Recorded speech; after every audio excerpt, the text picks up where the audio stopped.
It's Wednesday, and it can only be one thing. Adrian Doughty live in direct. And tonight, we are blessed with a wonderful lady rattling, a lady that does so much for charity. I've known her for about 20 years, and we're blessed to have her on here tonight. Ladies and gentlemen, let's hear it for the one and only Vicky Bailey, ladies and gentlemen. Vicky Bailey. Hi. Yes, hello. Hey, how are you? Well, there we are. When we was doing a little check through earlier on, we was just saying that the ladies' night was 2017. That's mad, isn't it? That is mad. That's gone so quickly. It's unbelievable. But anyway, look, because I've always dreamt of being a Butlins red coat. And that's all the wonderful things from naked balloon dancing, Mrs. Doubtfire, don't panic, panic on the way. All the things I've done, I've never actually the red coat. And I always see you and Paul Traynor and all the guys and Brian Connolly and Bradley Walsh, and I mean all the guys have all done that, and you girls, and I definitely feel I was born in the wrong. I don't know. I think because I had a career in the retail first, didn't I? Before I came into this, I've only been in show business about 33 years, I think, something like that. Yeah. Maybe you should apply, Adrian. Maybe you should go and be a red coat now. But they put it in the. You should. You look I'll great. be looking after the OAPs now, won't I? I'll be on the no. What was it? What's that? Saga, isn't it? I'll be a Saga red coat. I should think that's right. I think it's when you realise that you're too old for your 1830 holidays. That's a shameful moment, isn't it? I actually saw I think it was Clegg Lane Services, and I saw the Saga thing, and it said 50. I think it said 50. Yeah, was it 50 or something? The Saga, and I actually thought, nah. I'll never get there. I'll never be that old. Yeah. Here we are. Anyway, there we are. Big thanks to our Nigel in the background. He's asking if you can turn a little bit to the right. I think it's because your wonderful name, Vicky Bailey, the lady rattling. So you want to go now the other way. That's it. Sorry, I'm having a dyslexic moment. That's perfect. So Butlins aside, we come back to that in a minute. So you was a dancer first, then, was you? You done your dancing? Yeah, absolutely. So I started out as a dancer when I was 3. Actually, my mum started taking me to dance classes, and and then the likes of Heidi High, which I think we'll probably talk about later, and always going to Butlins on holiday. And I've got the bug, and I just wanted to be a red coat, and that's all I wanted to do. I understand it because they're just so magical, weren't they? I don't know if it's still as magical, because obviously now I go and entertain at some of these places, and sometimes it's no disrespect, love you all out there. Just saying that comparing the two eras, and it's not their fault. They're just a little bit. Oh, look, there's the one. There it is. Look, see what I mean? I come out in sympathy here. Look. I take it you've got your white pleated skirt on underneath. All right, Vicky, I'll do the funnies. And check you out. I'm only joking. No, that was a good one. So just quickly, because as that's up on the screen before it disappears. Am I right in saying that you donated that to the Lady Rattling? Yeah, absolutely. So we're kind of going to skip to the end, aren't we, really? But right, we'll come back to that. Get that off the screen. That's fine. I'll tell you the story, because I think it's a magical story. So Sir Billy Butlin bought the Lady Rattlins, which is the kind of female of the water rats. So we do an awful lot for charity, for all sorts of charities. Anyway, so Sir Billy Butlin in 1959 bought the Lady Rattlins a house in Streatham, and it's there if anybody needs a bed for the night, if anybody's gigging in London and needs a room, we can go and stay there for kind of a minimal rent. It's just such a lovely house, and we have a lot of events going on there, and there's so much love in the house. You can just sense the love. So last year every year we have our archives day, where we kind of reflect back, people that we've lost, and look at pictures and sat and tea and drink bubbles, because that's rude not to. And I decided I donate my red coat. So that is my actual red coat with my. What are you going to do with it otherwise? It's just going to sit in the blooming cupboard, isn't it? You know what I mean? It was in the loft, Adrian, and it was just a waste. So I've even got my original name badge on it with the dynamite. So it's like So that's in Streatham now. For everybody to look at, which is lovely. Yeah, it's an honour. The dancing. My cousins all done dancing. They went to Bush Davis School of Dance. That's not there now, right? But they went there, and they all went there. Yeah, they all went there. 4 of them went there. Out of Lisa, Melanie, Dominic, Laura. Yeah, so three out of the 4 went. Did they go on to do anything Adrian. State School of Dance. Yeah, I think Dominic, my cousin, he was at Royal School of Ballet, but as you know, you've got to keep qualifying, haven't you, each bit? Yeah, and he absolutely. sort of went down the line a little bit to the Bush Davis School of Dance after the Royal School of Ballet. Wow. Yeah, they it's really only Mel really sort of stayed in show business and still gigs. And she wrote an album, and to me, she's up there with Sinead O'Connor in the quality of the album and everything. She does this one song she's done. I always say to her, it's called Hunky Dory. Everything's going to be hunky dory. It's such a catchy little tune. You know what I mean? You know how in our world that there's fabulous talent that are just always there, but don't necessarily always get that break. And I really think where that album's concerned, she didn't, for whatever reason. Anyway, she fell in love and moved out to Italy, and she lives over there with my other cousins and stuff. But yeah. Oh, so that's the dance. It's a good. I'm so pleased that I did it. Even later on in life, as you get older, you kind of aches and pains. I'm still relatively fit and healthy, which is on a good day. Yeah.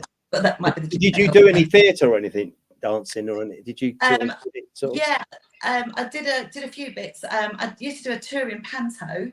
That was great fun. Did that for a few years. That was good fun. I did a season with Freddie Starr. But I was kind of mainly on the holiday parks, and then I went on to work on the cruise ships as well, which was great. Yeah.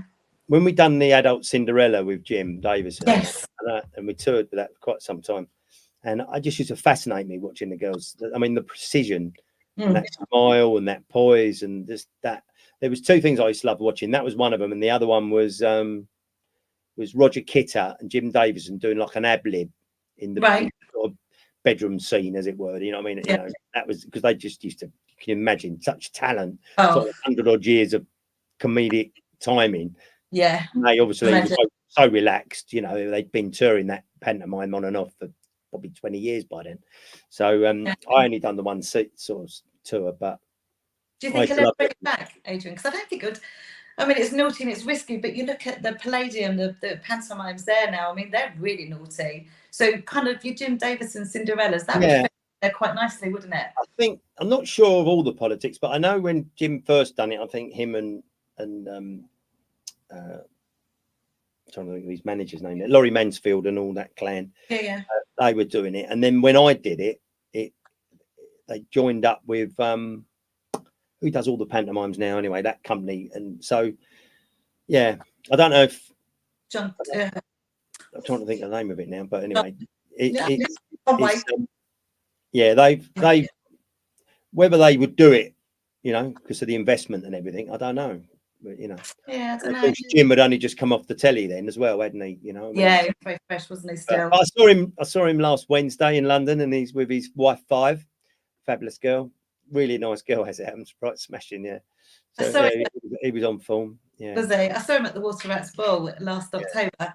Yeah, because Jimmy Tarbuck, the lovely Jimmy Tarbuck, he was kind of cabaret. My goodness me, the guy was 79 then, phenomenal, still. Really? Yeah, and then I can't mean name dropping. I went last week to watch. That's what we're here for. We love a bit of name dropping. Clang. I went to Barry Manilow, see Barry Manilow at the Palladium last Tuesday. Right. What a guy! But Jimmy was warm up, and I think I was probably more excited to see him on stage than probably when Barry Manilow came. I was like, but it's that whole typical British fun humour, Adrian. It's kind of disappearing, isn't it? Our era, it's disappearing, but as we were saying earlier on, a couple of my pals, one's doing the Brutal Bingo, and obviously Gary Gobstopper, we're all together actually up in Northampton next Saturday. But nice little plug. It's a big event. It's quite a big, to have all them comics on one. Yeah, nice. You know what I mean? The guy's been selling it for ages. It's not his normal thing. He fell off a roof apparently and been ill, and he's done it to sort of try and keep his mind going while he's not able to go and do his job. So he's kind of, I think he's trying to sort of earn himself a pound note or something. But anyway, so we're all doing that. But that was that. And I think the other point is that we were talking because, as you know, sadly that Stuart Masters passed away. Yes. So there was a lot of us sitting around the table at his funeral at the wake, and this conversation came up there, and we were talking, or I was talking in particular about, for example, I do the Marines quite a lot, and those sorts of people, but you know, people that have trained as Marines, if they go and, you know, or a soldier, if they go and get you know, damaged in some way, they're the last people that want to come back with no legs and not be treated normally. They don't want to be seen as anything other than themselves. They don't want to be under the I'm a disabled, I'm crippled, I'm anything. They want to be the yeah, no, they went, you know.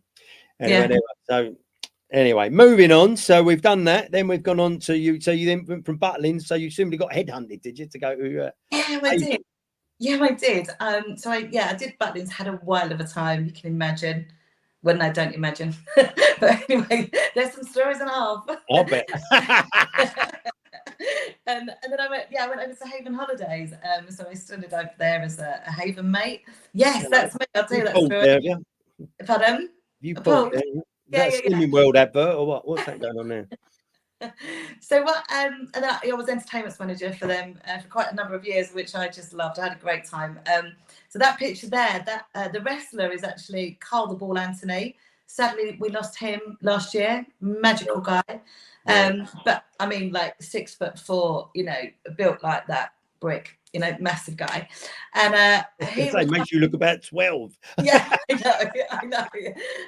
Tiny, diddy little thing. And so they would do their wrestling every Friday. And he would come in as the baddie. So he would come into the ring. He would give me so much abuse, of course, winding all the kids up, because I've had the kids all week long because they've been on holiday with us, so they love the team, you know. So we can't do anything wrong as far as the kids and the old ladies are concerned, which is great. So Carl come in, give him a load of abuse. And I ended up slapping him across the face, and then I Irish whip him over my shoulder. So I'm literally throwing this like 6'4" fella. You can see how tall I am, 5 foot there, over my shoulder.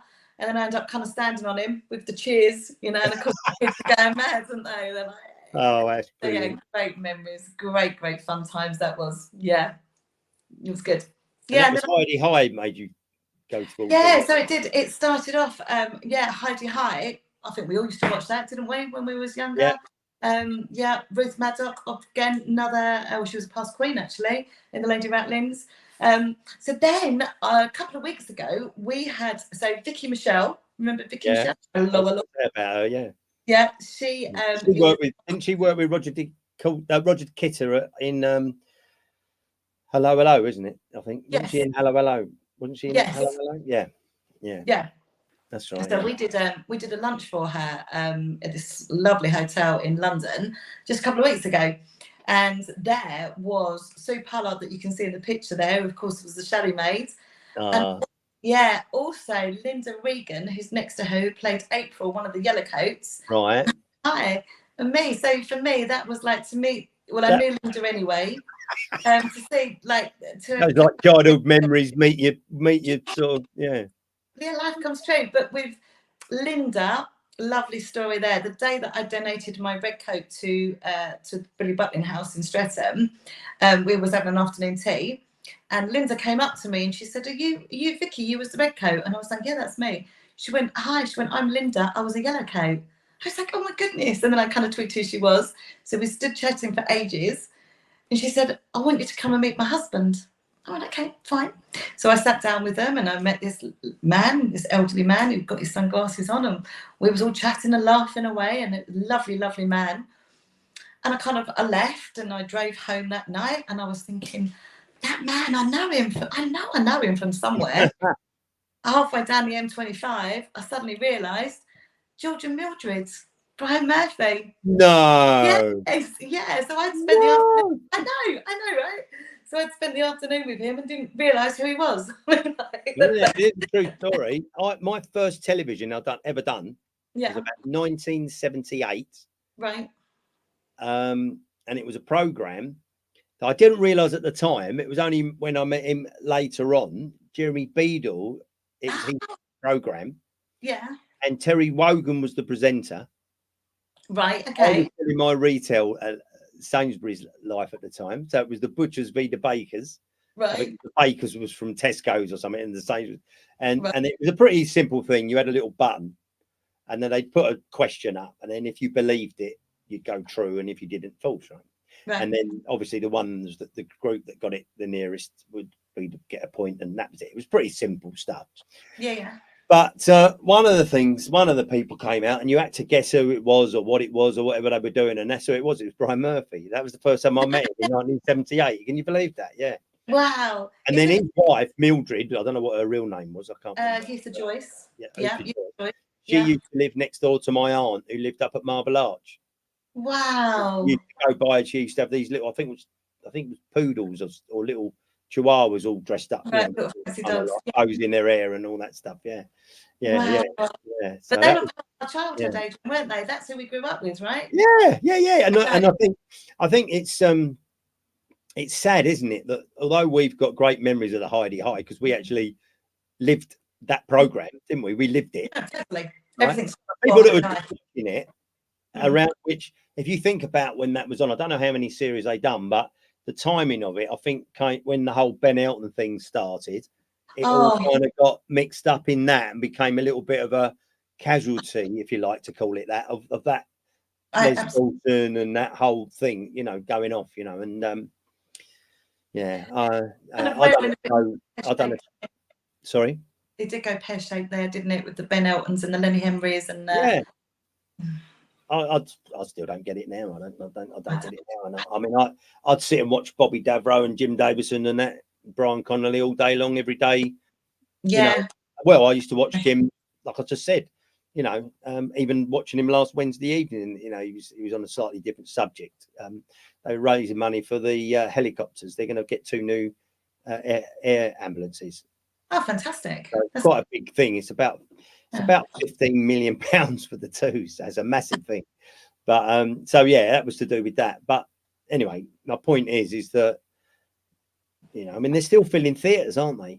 They still fill theatres, fill them. Yeah, there is a need for it, isn't there? We all love that, especially our kind of age group. We love that kind of humour, don't we? And that kind of naughty, cheeky, innuendo, clever humour. And of course, Britain's Got Talent Saturday night. That was right. And I mean, once again, that was good as well to see a girl that's literally been like yourself, started from the very, very bottom, and I'm sure there's even a story before she got to Performing Arts College and everything, and then touring and singing in the clubs, and then getting a couple of theatre spots, and then going on there and winning it. What an absolutely refreshing outcome! Absolutely, and don't you all just wish them the best of luck? And I mean, I'm very much aware through my charity work how much Simon Cowell donates from that whole process to the Brinsworth House in Twickenham. So I'm not in any way knocking that, but what I am saying is that it's just a comedian with no voice. I don't know. I couldn't get, really. I don't know. Simon. Even that fellow, I don't know him. Do you know the gentleman that was running around with a fluorescent thing last week? The last year's one. Oh yeah, Lost Boys guy, that one. One more time. And then the last year. Oh no, I don't get it. I mean, that one that you done, I done. We'll to give him a shout. Is it Trevor? Isn't it? No, who was it? When you up at Banbury? Who was it? You sent me up to Banbury. Jeff Wilkinson. Yeah, Jeff Wilkinson. Yeah. I mean, that's you go out there, you're out on that cabaret floor for an hour. Do you know what I mean? You're singing, you're dancing, you're doing gags, you're doing things. It's a whole, and you just think, really, is that bad? Do you know what I mean? Is that wrong? Is that it's like. Shall I tell you something now, Adrian? Not many people know this, right? I'm going to tell you a secret now. Okay. Between us. We got it. We've got. No, it's not like that. It's not a scoop or anything like that. Yeah. Right. So I kind of gave up like my kind of showbiz days, as such. I wanted to settle down, have a family, and two amazing boys, which is wonderful. Yeah. But then I kind of went on to do some reviewing. How I got there is a whole other story. Yeah. But recently, I've been doing some murder mystery nights. How have you? Oh, Adrian, honestly, I recommend it to any of us. Right. The nerve that it takes, because we don't have a script. we just have a plot. We just have like the outline. So we have to get from like the start, the middle, and the end, and how we get there in between is all ad lib. Right? Yeah, honestly. So you killed Mr. Peacock in the library stuff. Is that what you're saying? Yeah, with the lead pipe. I mean, so yeah, I've been doing a few of those, and I blooming love it. It's quite hairy walking into a room and you go, I don't really know what I'm going to say or what's going to happen, but we're just going to roll with it.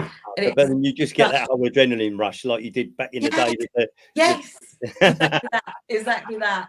Because the whole ticker's going and you're like, oh, we've got this. I'm back. Yeah, I'm back. Just don't forget yourself and throw one of the clients over your shoulder and start jumping on them. Well, we do kind of like end the night on like, you know, don't forget what we do for a living. We do murder. You know, it's like, it's quite funny. But yeah, no, it is. And then one night I was murdered myself and I did have like the whole blood claret all down my face. And I kind of left the venue and I was driving home and I was like, do you know what? I'd actually love to get stopped by the old bill now. Wouldn't that be hilarious? We were talking about a couple of weeks ago when we was interviewing Danny Blue, and we were referring back to he changed his name to John Major and lived at 10 Downing Street. Right. And we were coming down the M4 and we pulled off at Chiswick. I think it was when the Desert Storm War was on. So we got stopped and obviously they're asking him for ID and everything. And of course he's going, John Major, who at the time was the Prime Minister. Yeah. And where'd you live? He said 10 Downing Street. And you could hear all these radios. They're going, who is it? One John Major, 10 Downing Street. Are you winding me up? Sorry. Let's get back on track. Cruise ships. That's what I've got there. Cruise ships. Cruise ships. So yeah. So you've gone from. So you was. Because I was doing a little bit of homework. So you was actually at Haven for quite a while, wasn't you? I was at Haven for quite a while, yeah. Loved it. Entertainment's Manager of the Year while I was at Haven. Just tucking that one out there. Well, I done a cabaret only about 5 weeks ago at Hello Fields down in Kent. Okay, that's near me. You should have. Oh, was it? Oh, I didn't know where you was, did I? Anyway, I couldn't believe how much money they've spent on it. Oh, no. Millions. I'm not kidding you. Millions. And that yacht club was immaculate. Fabulous, isn't it? Fabulous staff. Great. It was a great night. I thoroughly enjoyed it. I'd do that every night of the week. I would if I could. That was brilliant. Yeah. But next time, pop in and see me for a cup of tea. I will. So we got so then we go cruise shipping. Come on, tell me about the cruise ships. Now I haven't done the cruise ships. Oh, it's fabulous wildlife. And I feel awful, but if you're watching this, Tucker invited me to come and do it. Because he doesn't. I changed my website and we spoke about that. And then it's a bit of controversy. They brought in the vaccine. Now I had a stroke in about 8 years ago. Yeah, you did. Yeah, I remember that. So with the greatest respect, I thought, hang on, I've had the COVIDs. I'm all right. They said we was all going to have herd immunity. They're actually saying on the news, on the BBC, that there's been blood clots. I thought, I'll stick. Everybody, I'm not doing the anti conspiracy thing for those that are getting the hump. But that was my choice. And so that was part. And then, of course, the other thing, sadly, my mum's a bit poorly with a dementia. So to go away for any length of time wouldn't be fair. So those two things together at the moment are my excuse for bottling out as we speak. So never in the future, I don't know. Everyone tells me you don't get seasick. I just really. Do you know what I always used to say to all my passengers when I was talking about being seasick? I used to say to them, just eat jam sandwiches. And they'd all go, oh, why does it work? I go, no, but at least it tastes good coming up as it goes down. I should have seen that coming. Oh, there you are. There you are.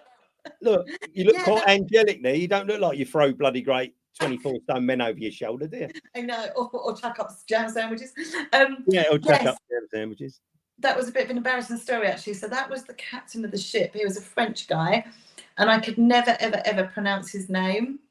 And it was that I had to, it was a captain's dinner. So we had the kind of chosen guests that were going to have dinner with the captain. And obviously the guests are like very excited and, they think they're really something special because they've been chosen.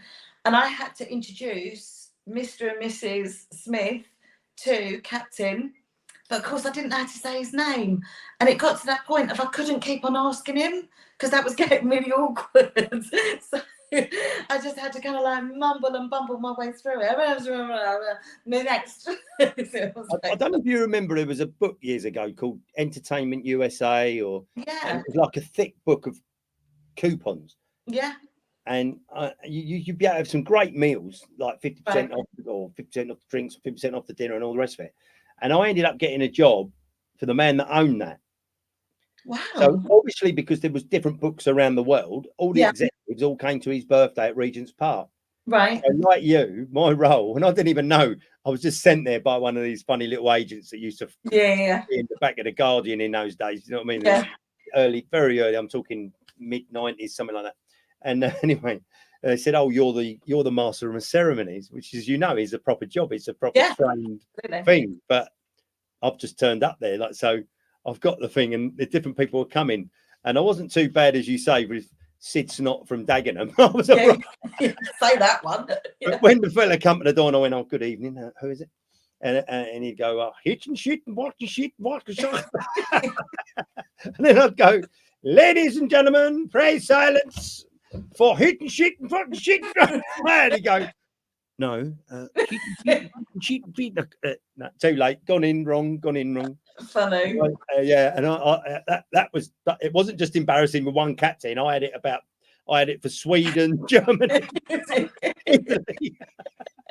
What the hell? No. Did you get paid, Adrian? Did you get paid?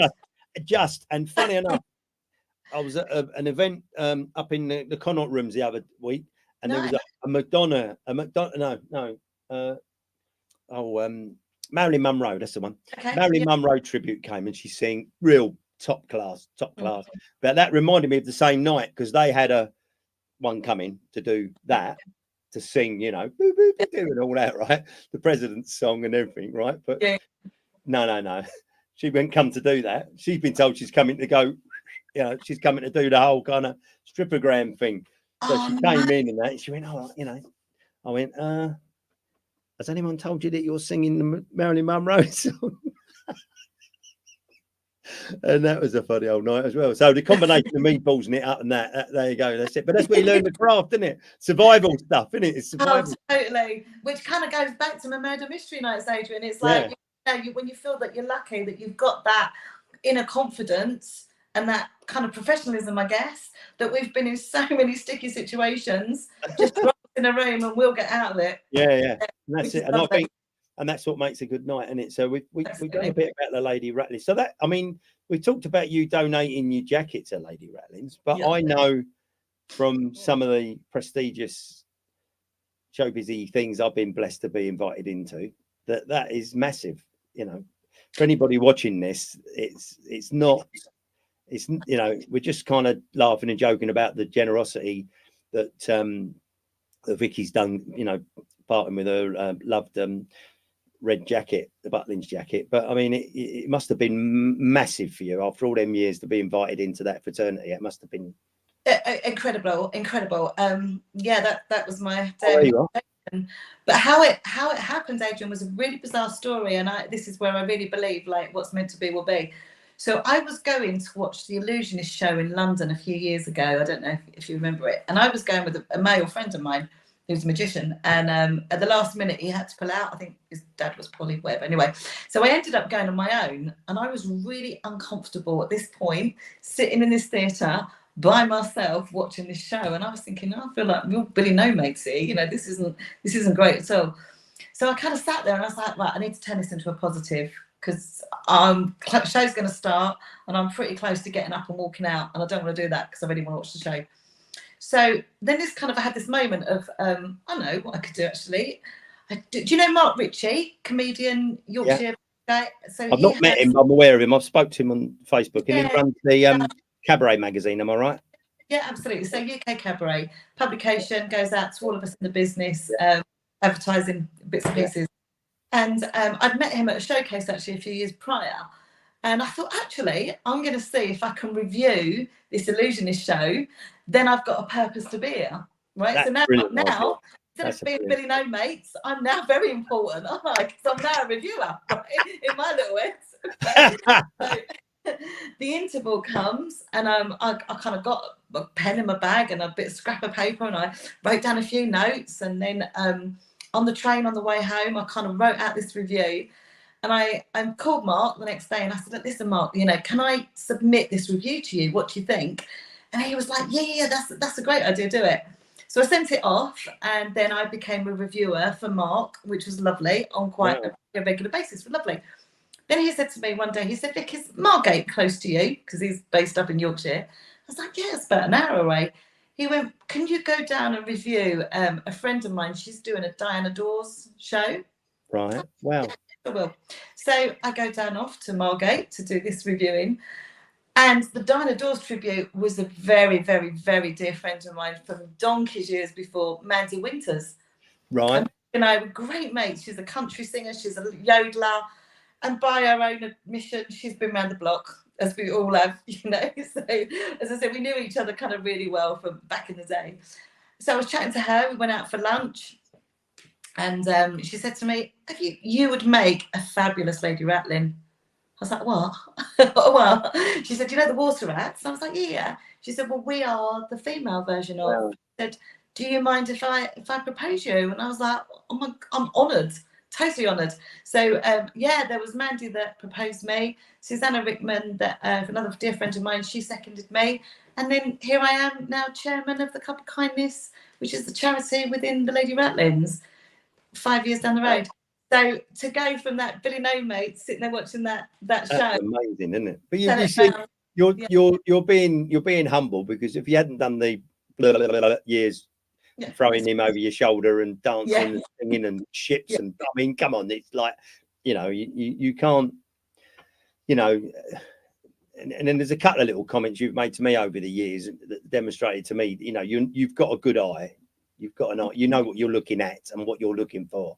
So well done. Congratulations for that. And I think that, and thank you for coming on here today as well. We've had a good laugh already, haven't we? So we're doing all right. It's been a pleasure. All right. We're whizzing along here. We're whizzing along. Which reminds me, comedian Simon Keane sends his love. I don't know if you chat to him online or what. He's a lovely guy. He's been a bit poorly, but we're going to, we are hoping we might do him and take the cameras in, because he's collector of Tommy Cooper memorabilia and Charlie Chaplin and Lauren Hardy. Perfect. And as you probably know, he's got 3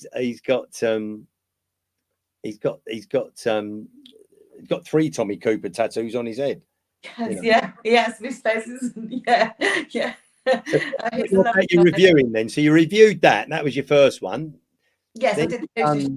You've done the Live in Kicking. That's on tonight, isn't it? I think that's on at the moment, isn't it? Yeah, I think it's very political there, Adrian. I don't want to get involved. I don't know much about it, but for whatever reason, they don't invite Mark Ritchie or UK to attend. I don't know what's going on. Don't worry. It doesn't matter. Move on with it.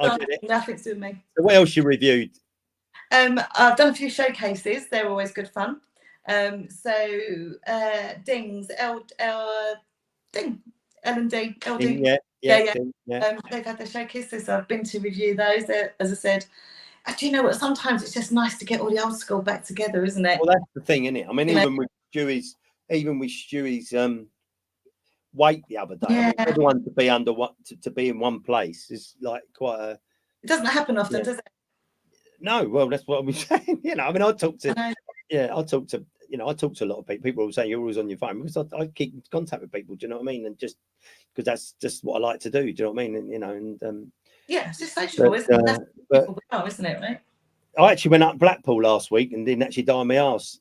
You didn't, did you? Yeah, because they're just Northerners and Cockney comics are not a good mix. I don't know if you've heard that before. It's interesting, yeah. We're all Cockney. I won't say it on live on here, but anyway, there was a funny story lurking. I could feel it lurking in the depths. I'm going to just have a little sip of my gin and I'll tell you. Oh, was that what it is? We're on the old gin. Oh, there he is. Look at that, with a fringe. Go with a fringe. Yeah. So I was entertainment manager on the Isle of Wight at one of the smaller Haven parks. Right. And Joe's MD, guy called Mick Hewitt, is a friend of mine. So Joe called me and said, Mick called me and said, we're over on the island tonight, working at the bigger park with Joe, where Joe would have got paid a shed load of money for doing his 45-minute cabaret spot. So I said to Mick, I said, well, just drop in and see me once you've set up and done your sound check. Just drop in and see me, and I'm only down the road, come and have a little drink. So yeah, of course we will. So Mick pops in and brought along this fella wearing a baseball cap, right? Who's sort of sat in the corner. So I've gone over and had a little chat with Mick, and lo and behold, it's Mr. Pasquale sitting there. Oh yeah, funny. So Joe says, Vicky, because I'm about to do bingo, right? So me and all my team, we're about to call bingo. And we was all holiday makers on our site. We had no owners at all, which a lot of so we were just all holiday makers, which was fabulous. So anyway, so Joe says to me, can I call bingo? Really? Like, yeah. I was like, oh. He went, can I call bingo? And I was like, well, yeah, of course you can, but like, why? And he went, where I was, Notes Point, on that stage, that was the very, very first talent show that he took part in. Wow. So for him, it was like a huge kind of trip down memory lane. Wow. Yeah, of course you can. But we decided not to tell any of my team. Right. Like, no person in the room, apart from Joe, Mick and me, knew what was going to happen. Right? So I said to my team, all right, guys, listen, I've got this tonight. You know, I'll call it. You have a night off, you know, but just stand and do your callbacks. Stand in the room, dot yourselves around. If anybody wins, you're going to just call back the numbers to me, but I'll take bingo tonight. Yeah, no worries.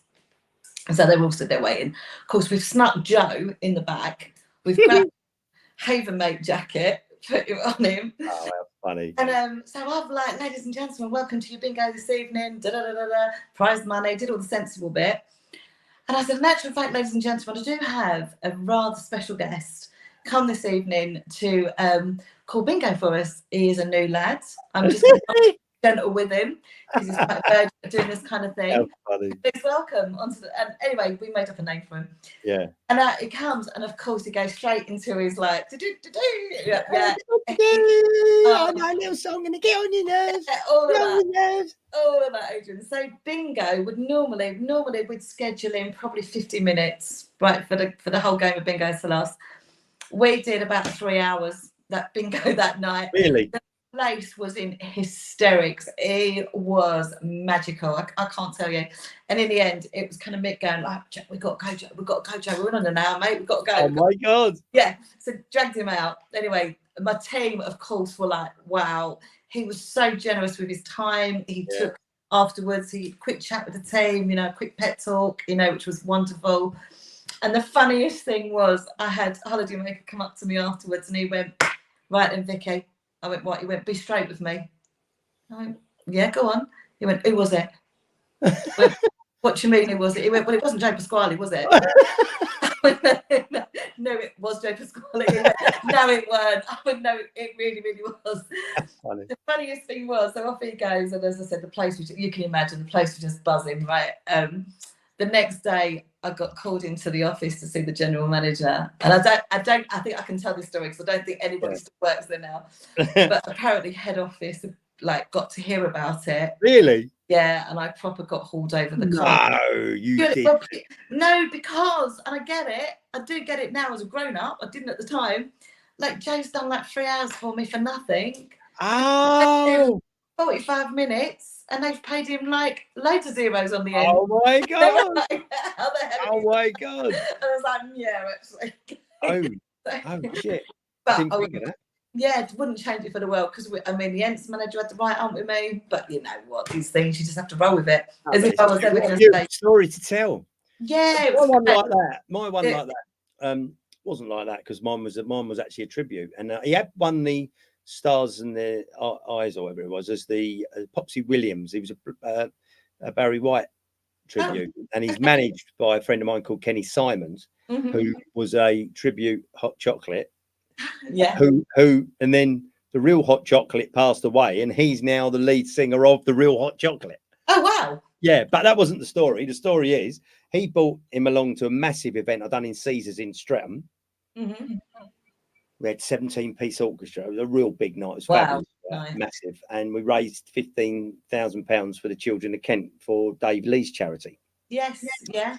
And so Dave Lee had come up to collect the money and all that. And then to finish the show, he's topping it off as the Barry White tribute. And off he goes. And of course, before he's even come out, you can hear, you know, hair love and made love. And, all this, right? The girls were going mad and everything else. And then he comes out and he's got the handkerchief and he's doing it all and everything. And everyone's going to me, hey, how did you get Barry White? And I went, no, it's not really Barry White. I said, it's a trick. And they went, no, get out of it. I went, no, it really is. It really is Barry. And they wouldn't have it. After about, and I was a bit tired anyway, because it was a massive event thing, I mean, massive. I'd never sung in front of a 17-piece orchestra for a start. I mean, that's enough to drain you afterwards as it is without anything else. Yeah. But anyway, I diversify it. So yeah, in the end, I give up trying to tell people. And I went, yeah, it's good, isn't he? Like that was it. Just my mate. Yeah. Pops in. Yeah. Instant joke from Adrian. Look, eh? Oh, go on then, Adrian. An instant joke from me. Goodness me, that's an interesting one. I was talking about Tony Gerard on the phone to an agent today.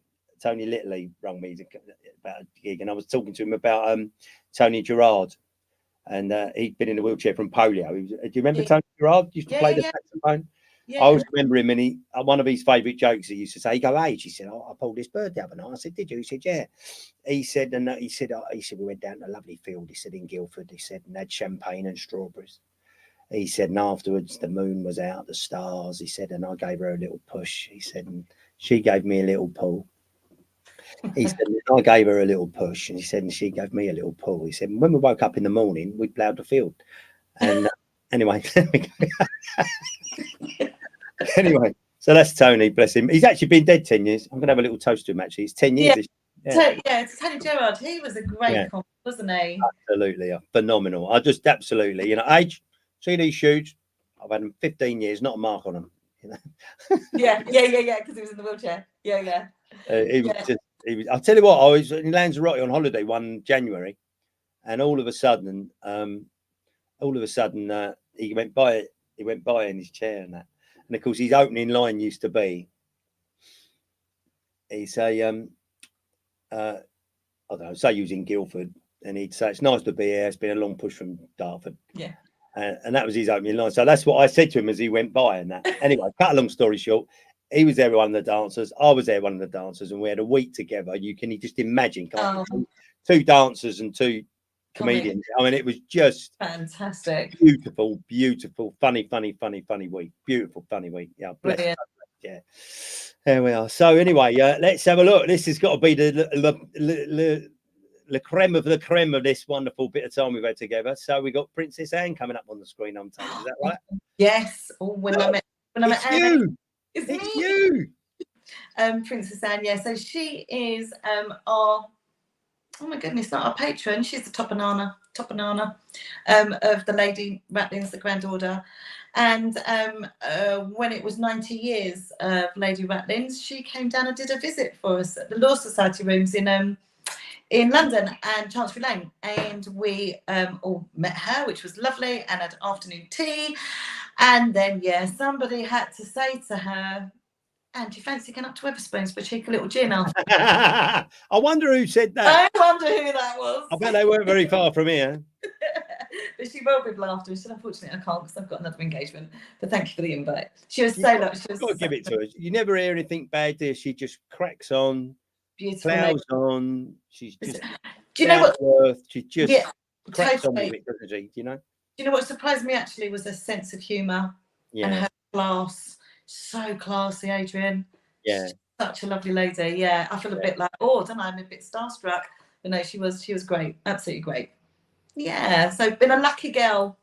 You've had a wonderful time. What's next then? What are you up to next then? So more murder mysteries. More murder mysteries, that's for sure. I work for an event company now in Maidstone, so that's good. That kind of pays the bills. That's all right. Keeps me mischief. Yeah.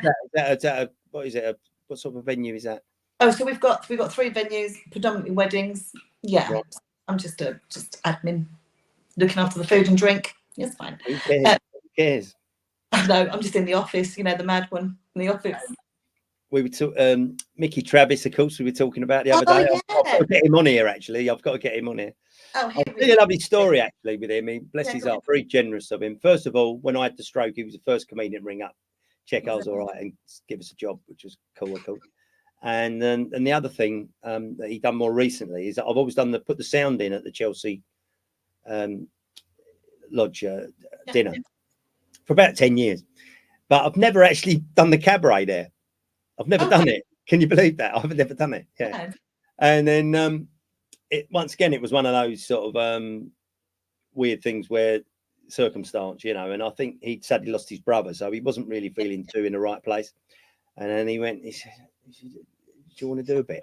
And I said, well, I don't know what the politics is. I said, you better, you know, because obviously, yeah, everybody's there, aren't they? Do you know what I mean? Yeah, you know, definitely, yeah. Yeah, what should we have? Should we have Adrian Doughty or you know, Freddie Davis? Let me think. You know, like, you know, so, I get it. But anyway, so there you go. So anyway, cut long story short, as I went up, and yeah, it really went well. And so many of them were all going, "Why haven't you done that before?" I just come and do what I do. It's fine, you know what I mean? Yeah. They did get me up a month or two later. I did struggle a bit on that one, but fun enough. But we were in the big room in the Connaught rooms. Do you know what I mean? As you go up that big staircase. There was only about 200 in a 1,000-seater room or something like that. It was hard to get the vibe going, you know, like as opposed to being in one of. But anyway, there you go. It was still great to do it. That's fabulous. There we are. So that's it. So what else does the charity do? The and then we're coming near enough to the end, I think. Well, I was going to just very quickly tell you about my story with Mickey. How I know Mickey. Please do. So my dad, when we was little and used to go to Butlins on holiday, my dad and Mickey were in a double act called Smith and Wesson. No. Well, seriously. Yeah, I know. So they did the Butlins Star Trial, got all the way up to the Palladium to the final. Were set for the big time. They just auditioned for Knox. They would do it back to New Faces, which, you know, in equivalent is like the Britain's Got Talent, isn't it? So they were just literally on the brink of kind of going for it. And then sadly Mick's daughter was quite poorly, so he had to pull out, which is completely understandable. Yeah, so I've known Mickey since I was about 5, I think, 5 or 6. Oh, I say. And you know what? He never gets older. No, he doesn't. I think he's got Botox. I think he's a Botox king. I really do. Yeah, so that's no, Mickey, literally, for years and years and years. That's weird, isn't it? I think that's I can't believe it. Wait till I'm sitting with him for hours. I see him regular, and I've certainly known him because we used to do Dave Lee's charity. Yeah, of course. 10, 12 years on the trot. Yeah. I think he'd done it probably 15, but I'd done about 12 years of it, you know, before he passed. You know what I mean? Oh, good, give him my love. There we are. We speak to him. The Lady Rattlins, the charity's on there, ladies and gentlemen. That's www.goiro.org.uk. That's the one. Go and have a look. And they do some great jobs. I mean, even just the house in Streatham sounds great, let alone everything else that you get involved in. But there we are. Absolutely. Anything else you'd love to say before we go from this wonderful little content? Just what about you, Adrian? What are you doing? Are you okay? I'm all right. I'm enjoying doing this. We're about a year in and we're really starting to sort of get the technical bits, as you probably understand now. There's quite a bit to it. Yeah. I'm looking after Mum, which is a labour of love. Yeah. Whether I go and do the boats, you know, in the fullness of time, I don't know. Probably, who knows? I think you should do it.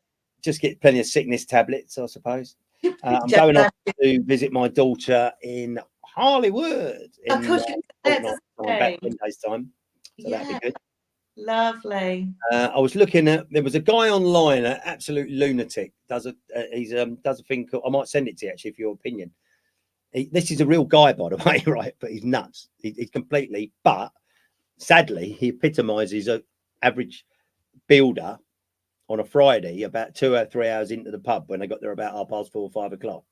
Right. And I was thinking because I'd done Mrs. Doubtfire, then I'd done Dame Edna, and then I did Celeste Patterson. Yeah. But that never got booked. Can you believe that? So I've never actually done it. Yeah. But I've got the outfit. So I was thinking of doing that outfit and putting this personality profile with it. Yeah. So to cater for where we were talking about Russell and Gary Gobstopper doing their Chubby Brown thing, so that at least you got something for that.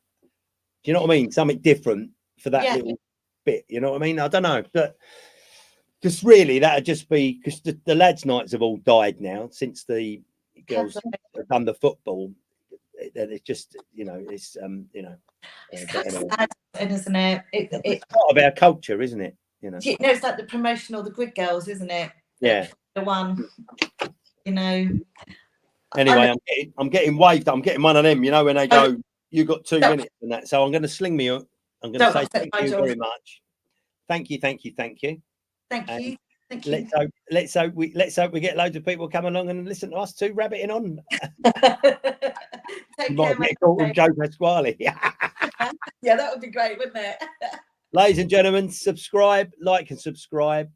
If you're going on holiday, I hope you have a great holiday. We'll be back next week. Not sure who. Who knows? Could be Mickey, couldn't it? Could be, I did speak to Adrian Brown the other day. It might be Adrian Brown. There you go. Right. So that'll be good. So Yeah. So we're getting in our stride now, and I think, have you enjoyed it? I've loved it. Okay. I've loved it, and it's been so just great to catch up with you, Adrian. You're just you're like a little legend you are, my lovely. We all know. We leave it there. Yeah. Good night. God bless. From myself and Vicky Bailey. See you on the other side. Take care.